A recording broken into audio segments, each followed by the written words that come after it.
guys, welcome back to my channel, and if you're new here, just a plain welcome then.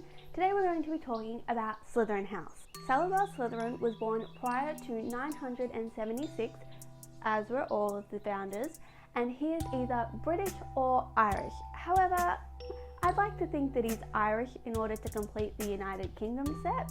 He was noted for his cunning and determination, and was regarded as one of the greatest wizards of the age, respectively as a Parselmouth and a skilled legilimens. He mistrusted Muggle-borns to the point of even proposing that they not be accepted at Hogwarts. Upon sharing this view with the other founders, it was clear that none of them shared the same sentiment, and Slytherin left.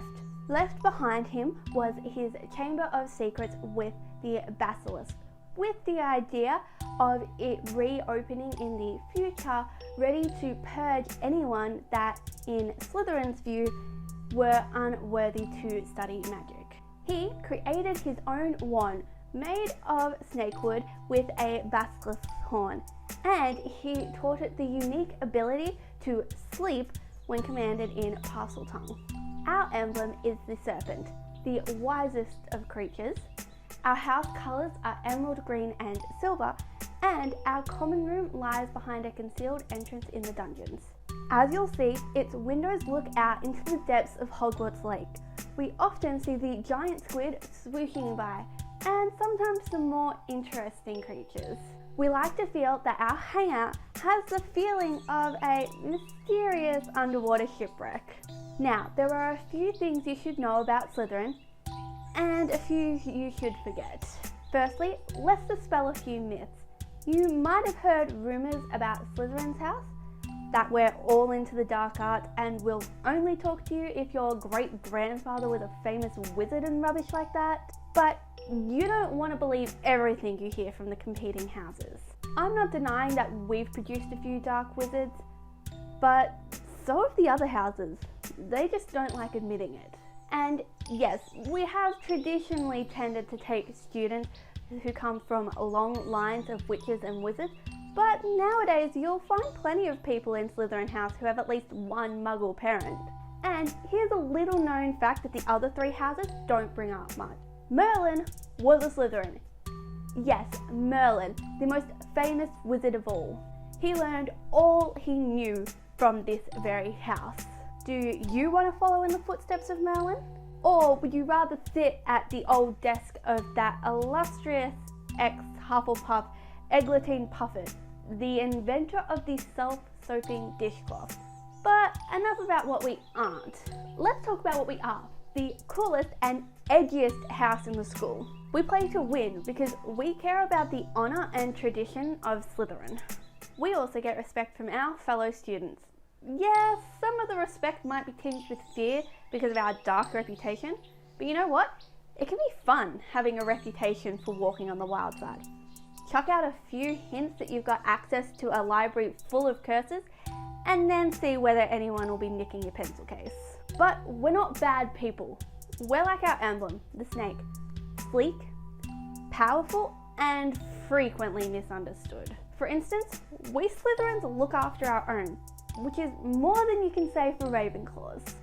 Apart from being the biggest bunch of swats you ever met, Ravenclaws are famous for clambering over each other to get good grades, whereas we Slytherins are brothers.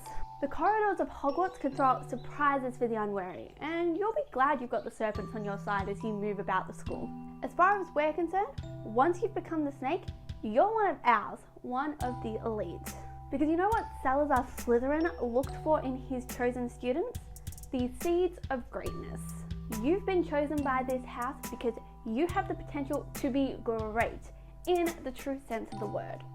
Alright, you might see a couple of people wandering around the common room whom you might not think are destined for anything special, but keep it to yourself. If the Sorting Hat put them here, there's something great about them, and don't forget it. And talking of people not destined for greatness, I haven't mentioned the Gryphon Dolls. Now, a lot of people say that Slytherins and Gryphon Dolls are two sides of the same coin. Personally, I think Gryffindors are nothing more than wannabe Slytherins. Mind you, some people say that Salazar Slytherin and Godric Gryffindor prize the same kinds of students, so perhaps we are more similar than we'd like to think. That doesn't mean we're going to be cozying up to Gryffindors. They like beating us only slightly less than we like beating them. A few more things you might need to know. Our house ghost is the Bloody Baron. Get on the right side of him and he might agree to frighten people for you. Just don't ask how we got bloodstained. He doesn't like it. The password to the common room changes every fortnight, so keep an eye on that notice board and never bring anyone from another house into our common rooms or tell them the password. No outsider has been in over 7 centuries. Well, I think that's all for now. I'm sure you'll like our dormitories. We sleep in ancient 4 posters with green silk hangings and bedspreads embroidered in silver thread. Medieval tapestries depicting the adventures of famous Slytherins cover the walls, and silver lanterns hang from the ceilings. You'll sleep well. It's soothing listening to the lake waters lapping against the windows at night. And again, welcome to Slytherin House.